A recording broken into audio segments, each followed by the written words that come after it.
அல்லாஹ்வின் அடிமை என்று தான் பேசவே ஆரம்பிக்கிறார் ஈசா அலைஹிஸ்ஸலாம். அதனால அபிசீனியா அன்னைக்கு கிறிஸ்தவர் நஜாஷி கையில இருந்துச்சு.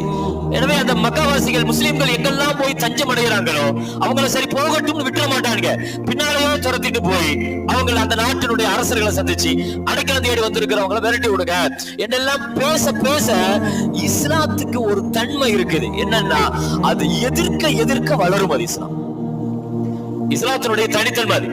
எவ்வளவு தூரத்திற்கு எதிர்க்கப்படுதோ, எவ்வளவு தூரத்திற்கு இஸ்லாம் முடக்கப்படுதோ, எவ்வளவு தூரத்திற்கு இஸ்லாத்தின் மீது விமர்சிக்கப்படுதோ அவ்வளவு தூரத்திற்கு இஸ்லாம் வளரும். இஸ்லாம் அது எதிர்ப்புல வளர்ந்த மார்க்கம். இஸ்லாம் அது எதிர்ப்புல வளர்ந்த மார்க்கம். அது எதிர்க்க வளர்ந்துகிட்டே இருக்கும். அப்படித்தான் வளர்ந்துச்சு. தெரியாம கல் எறிஞ்சிட்டாங்க, போற இடத்துல எல்லாம் கல் எறிஞ்சாங்க. அது என்ன செஞ்சிச்சு? நேர் மாற்றமான விளைவுகளை, அவங்களுக்கு நேர் மாற்றமான விளைவுகளை கொடுத்துருச்சு.